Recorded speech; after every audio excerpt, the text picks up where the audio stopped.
Okay, today we're working on a Viper night driving. Not a game you see very often. We'll talk about it a little bit more after we get it going, but you'll see we'll turn it on. This is the error that it gets. Open the door. So basically this is code. You know, pinball machines are really good at speaking code. It's essentially saying that the batteries are dead. That's the bottom line. Whenever it says open the door, it means that there's some sort of memory error, and that's almost always related to dead batteries. So if we do open the door, when it says open the door, it's talking about the coin door, of course. When we do open it, it'll come around.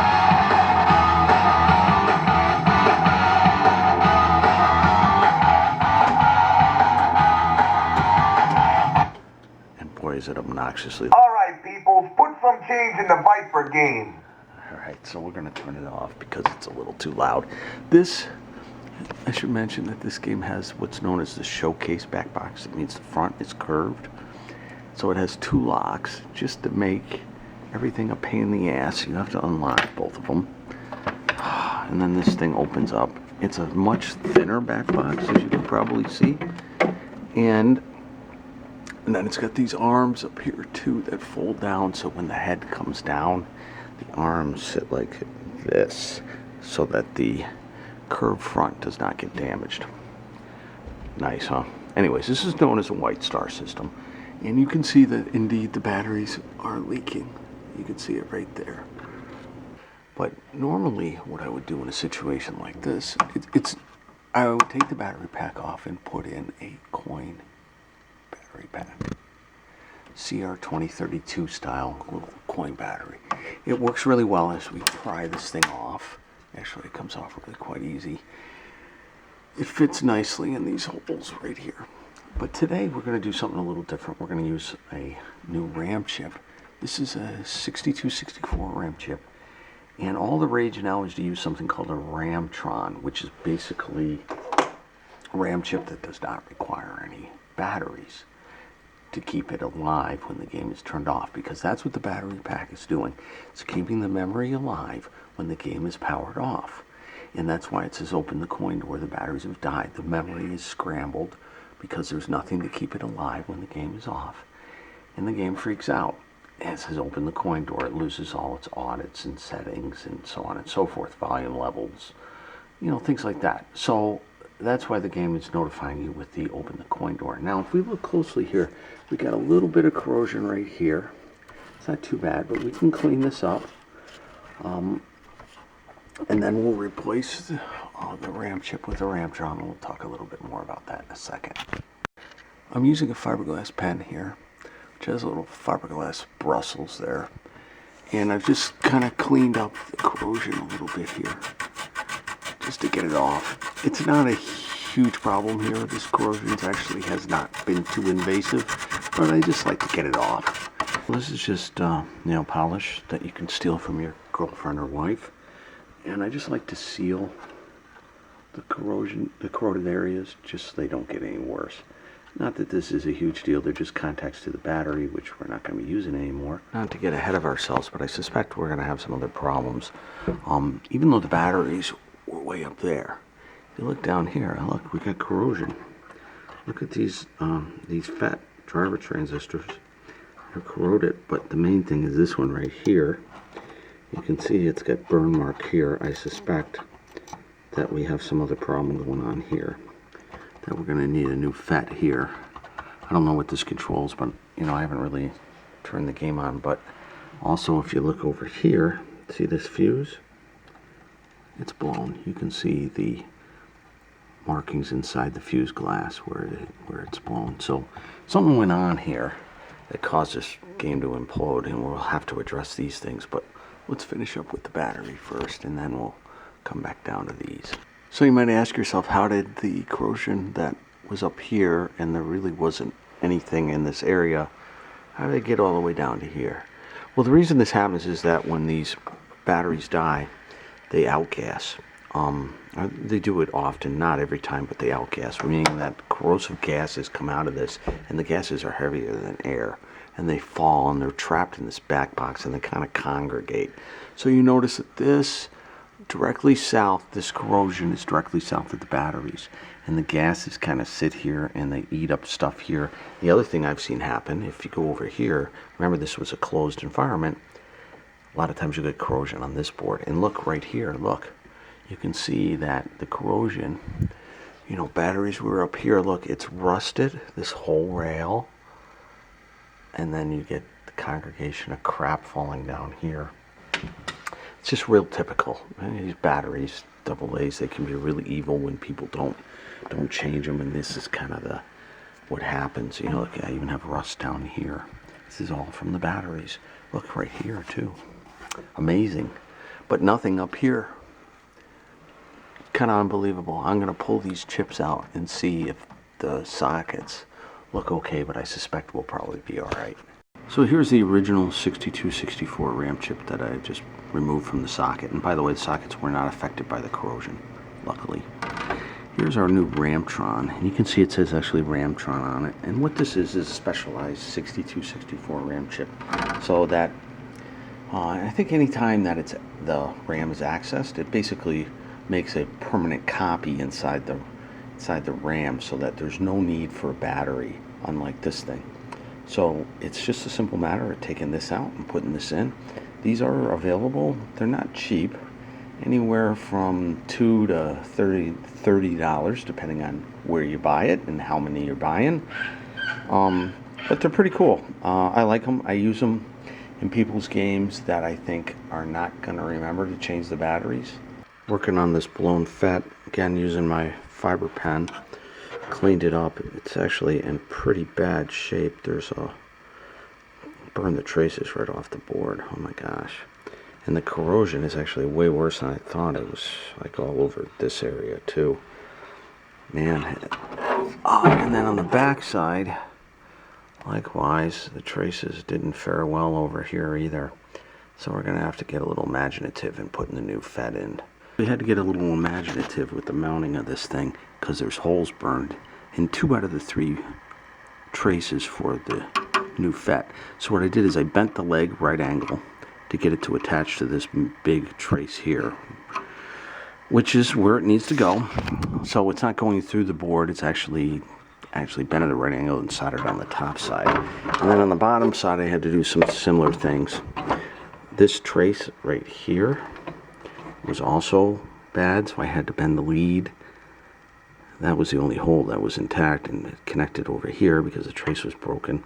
And then this one, you can see the big giant hole that was burned in the board right here. See the big hole?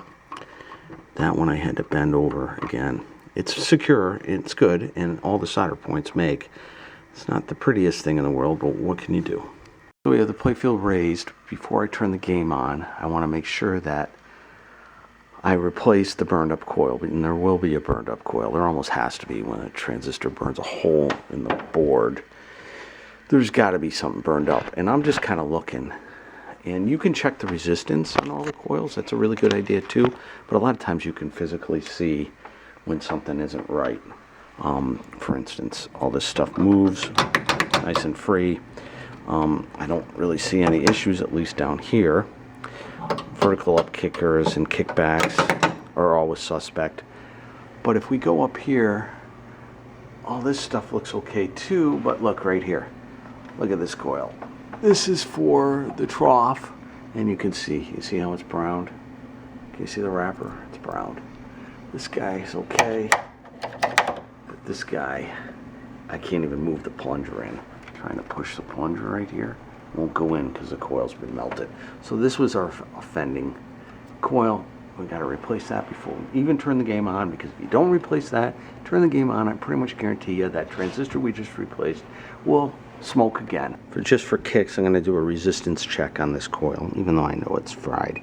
So I put it on my meter, and look, it's not even 1 ohm. Here's our new coil installed, same coil number. Note that there's a diode. Make sure that the power wire, or the thicker wire, goes to the bandit side of the diode. If we check resistance, now we can see that our resistance is about, what is it, 10 ohms or something? Let's see if I can get it on there.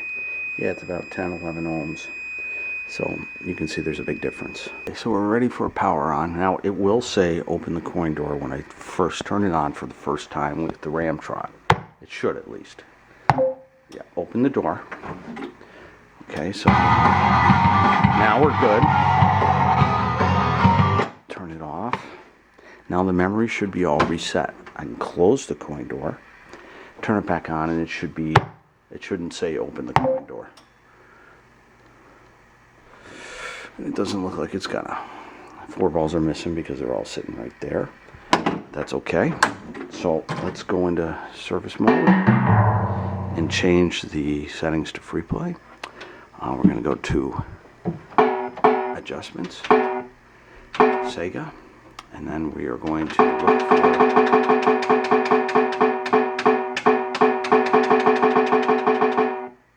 replay. And then we go over here, and I'm just using the flipper buttons and the credit button to change this stuff. And then, Cool!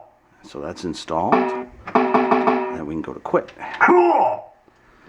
I'll turn this on. Now, we can turn it off. Coin door closed. And when I turn it back on, it should come up in free play mode. I'm going to put the balls in it, though, just so it doesn't complain about that.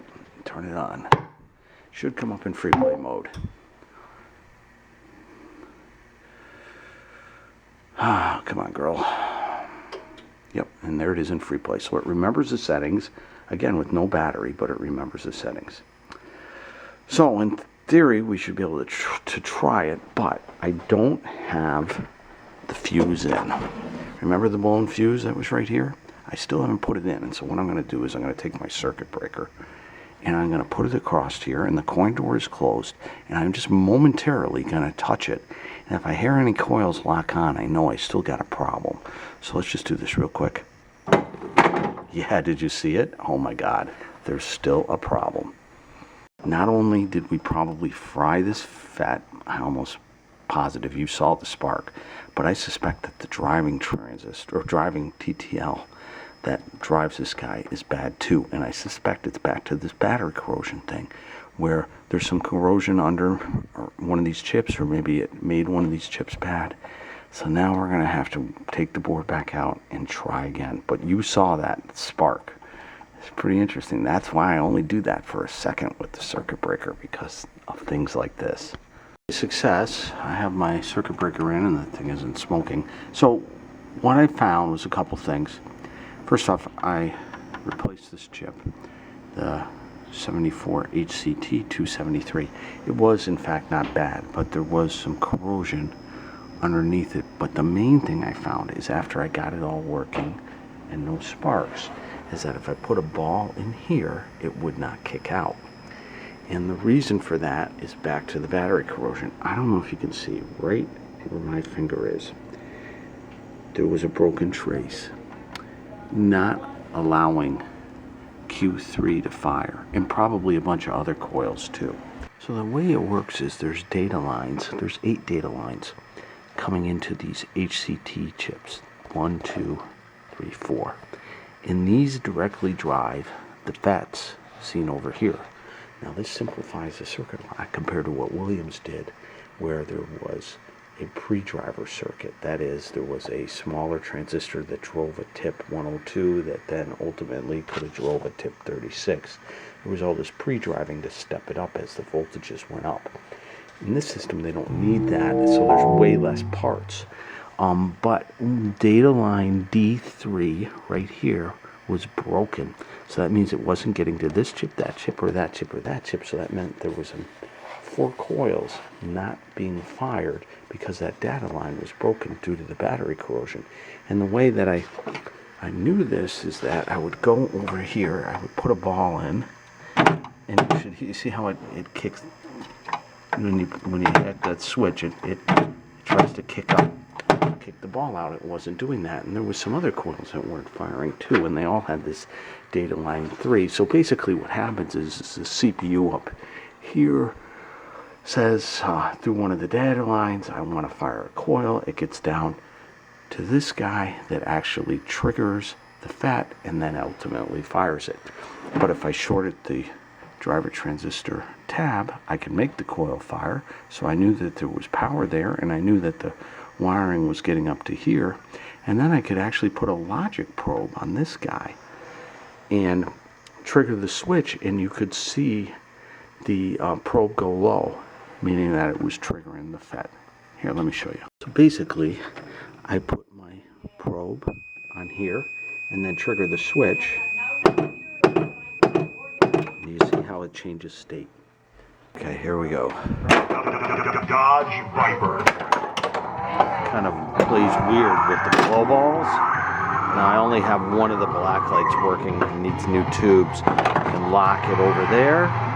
Glow ball locked. Send another one up. Lock it in there.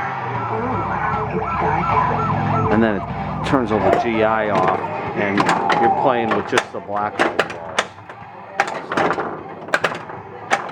4 of them going. It's kind of interesting.